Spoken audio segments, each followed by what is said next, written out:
La huelga está siendo un éxito. La lucha de los trabajadores y trabajadoras de este sector esencial, que es el sector del campo, 65.000 trabajadores y trabajadoras en nuestra región, han parado. Están diciéndole a los empresarios, basta ya. Están diciendo, queremos un convenio digno. Están diciendo que 540 millones que llegan todos los años de fondos públicos, recursos públicos, fondos europeos, que llega al sector agroganadero de nuestra región, requiere responsabilidad en esa gestión de esos recursos y requiere una puesta al día de lo que son las condiciones laborales.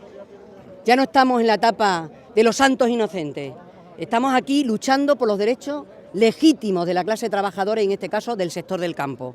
Se está dando un ejemplo de civismo, pero también de responsabilidad y reivindicación.